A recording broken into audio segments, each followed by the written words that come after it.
ഇത് നോക്കൂ, എന്താ അവസ്ഥ. ഇവിടെ കൂട്ടിയിട്ടിരിക്കുന്നത് തേങ്ങയല്ല, പിന്നെയോ ഒന്നാം തരം പീരങ്കി ഉണ്ടകൾ. അത് ഒന്നും രണ്ടുമല്ല, 10,000-കണക്കിന് എണ്ണം. ഇത് എവിടെയാന്ന് വെച്ചാൽ നമ്മുടെ കണ്ണൂർ കോട്ടയിലാണ് കേട്ടോ.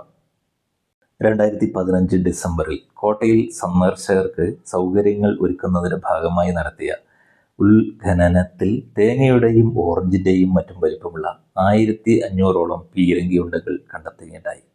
തുടർ ദിവസങ്ങളിൽ നടത്തിയ പര്യവേഷണങ്ങളിൽ 250 ഗ്രാം മുതൽ 9 കിലോ വരെ തൂക്കമുള്ള 13,000ഓളം ഇരുമ്പുണ്ടകൾ ആണ് ലഭിച്ചത്. നിരവധി ദിവസങ്ങൾ നീണ്ടുനിന്ന ഖനനത്തിനൊടുവിൽ 35,950 പീരങ്കിയുണ്ടകളാണ് ആകെ കിട്ടിയത്.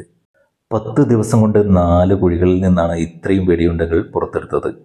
പല വലിപ്പത്തിലുള്ള ഇവയിൽ ചിലത് പൊട്ടിയിട്ടുണ്ട്, ചിലതിൻ്റെ ഉള്ളു പൊള്ളയാണ്.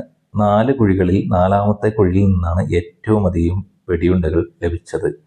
കോട്ട മതിൽ വരെ ഈ ശേഖരം പരന്നു കിടന്നിരുന്നു. പോർച്ചുഗീസ്, ഡച്ച്, അറക്കൽ, ബ്രിട്ടീഷ് എന്നീ 4 ശക്തികൾ കൈമറിഞ്ഞ ഈ കോട്ടയിലെ പീരങ്കിയുണ്ടകൾ ആരുപയോഗിച്ചതാണെന്ന് പഠനങ്ങളിൽ വ്യക്തമാകുമെന്ന് കരുതുന്നു.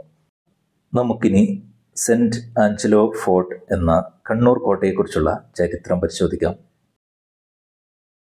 കേരളത്തിലെ കണ്ണൂർ ജില്ലയിൽ അറബിക്കടലിനെ അഭിമുഖീകരിച്ച് കണ്ണൂർ പട്ടണത്തിൽ നിന്നും 3 കിലോമീറ്റർ അകലെയാണ് സെന്റ് ആഞ്ചലോ കോട്ട സ്ഥിതി ചെയ്യുന്നത്.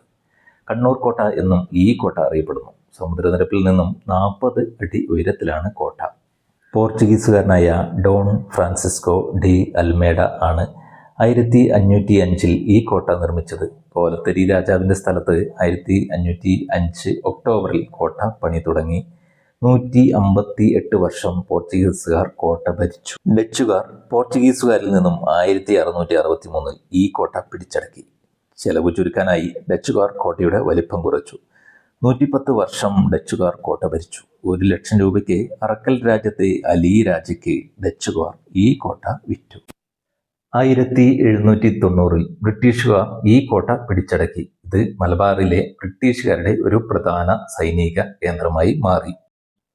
കോട്ടയ്ക്ക് ഉള്ളിൽ ഒരു രഹസ്യ തുരങ്കം ഉണ്ടെന്നാണ് പറയപ്പെടുന്നത്. കണ്ണൂർ കോട്ടയിൽ നിന്നും 21 കിലോമീറ്റർ അകലെയുള്ള തലശ്ശേരി കോട്ടയിലേക്ക് കടലിന്റെ അടിയിൽ കൂടിയാണ് ഈ തുരങ്കം നിർമ്മിച്ചിരിക്കുന്നത് എന്ന് പറയപ്പെടുന്നു. സൈനികർക്ക് രക്ഷപ്പെടാനാണ് ഈ തുരങ്കം ഉണ്ടാക്കിയത് എന്നാണ് വിശ്വാസം. ആർക്കിയോളജിക്കൽ സർവേ ഓഫ് ഇന്ത്യയുടെ സംരക്ഷണയിലാണ് ഇന്ന് ഈ കോട്ട. കണ്ണൂർ ജില്ലയിൽ അവശേഷിക്കുന്ന ചരിത്ര നിർമ്മിതികളിൽ പ്രധാനപ്പെട്ടതാണ് സെന്റ് ആഞ്ചലോസ് കോട്ട എന്ന കണ്ണൂർ കോട്ട.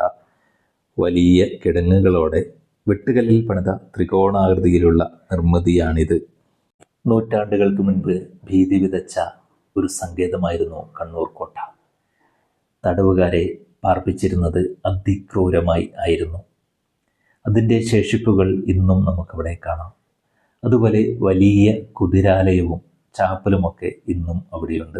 ഇന്ത്യക്ക് സ്വാതന്ത്ര്യം ലഭിക്കുന്നത് വരെ ബ്രിട്ടീഷുകാരുടെ സൈനിക കേന്ദ്രമായിരുന്നു ഇവിടം.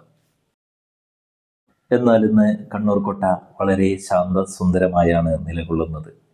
സഞ്ചാരികളുടെ ഏറ്റവും പ്രിയപ്പെട്ട ഒരു സ്ഥലം. അറബിക്കടലിൻ്റെ സൗന്ദര്യം ആവോളം ആസ്വദിക്കാൻ പറ്റിയ ഡെസ്റ്റിനേഷൻ. കോട്ടയുടെയും അറബിക്കടലിൻ്റെയും സൗന്ദര്യം ആസ്വദിക്കാൻ നിത്യേന ധാരാളം സഞ്ചാരികളാണ് ഇപ്പോഴിവിടെ എത്തിച്ചേരുന്നത്. വൈകുന്നേരമായാൽ അറബിക്കടലിലേക്ക് സൂര്യൻ അസ്തമിക്കുന്ന മനോഹരമായ കാഴ്ചയാണ് ഇവിടെ നിന്ന് കാണാൻ കഴിയുക. കുട്ടികൾക്കും മുതിർന്നവർക്കും ഒരുപോലെ ഇഷ്ടപ്പെടുന്ന ഒരു സ്ഥലമാണ് കണ്ണൂർ കോട്ട. കോട്ടയിലെ കുതിരാലയത്തിലെത്തിയാൽ പിന്നെ കുട്ടികൾ ഓടിക്കളിക്കുകയും ഒളിച്ചു കളിക്കുകയും ഒക്കെയായി സമയം കളയും. ഇപ്പോൾ കോട്ടയിൽ മനോഹരമായ ഗാർഡൻ ഒരുക്കിയിട്ടുണ്ട്. അതിൻ്റെ ഭംഗി ആസ്വദിച്ച് ആ തണലിൽ ഇത്തിരി നേരം ഇരിക്കുമ്പോൾ വളരെ അധികം നിങ്ങളുടെ മനസ്സിന് കുളിർമയേകും. കോട്ടയിലെ മറ്റൊരു കൗതുക കാഴ്ച ഇവിടുത്തെ വാച്ച് ടവറാണ്. പഴമയുടെ പ്രൗഢി വിളിച്ചോതുന്നതാണ് ഇത്. പക്ഷേ ഇന്ന് ഇതിൻ്റെ മുകളിൽ കയറാൻ നോക്കില്ല. ഇതെല്ലാം തുരുമ്പെടുത്ത് നശിച്ച അവസ്ഥയിലാണുള്ളത്. കോട്ടയുടെ തൊട്ടടുത്ത് തന്നെയാണ് കണ്ണൂരിലെ പ്രധാന മത്സ്യബന്ധന തുറമുഖമായ മാപ്പിള തുറമുഖവും അറക്കൽ പള്ളിയും അറക്കൽ മ്യൂസിയവും ഒക്കെ സ്ഥിതി ചെയ്യുന്നത്. കണ്ണൂരിലെ പ്രധാന ബീച്ചായ പയ്യാമ്പലം ബീച്ചിലേക്കും ഡ്രൈവിൻ ബീച്ചായ മുഴപ്പിലങ്ങാട് ബീച്ചിലേക്കും അതുപോലെ ധർമ്മടം തുരുത്തിലേക്കുമൊക്കെ ഏതാനും കിലോമീറ്ററുകൾ ദൂരം മാത്രമേ ഉള്ളൂ കണ്ണൂർ കോട്ടയിൽ നിന്ന്.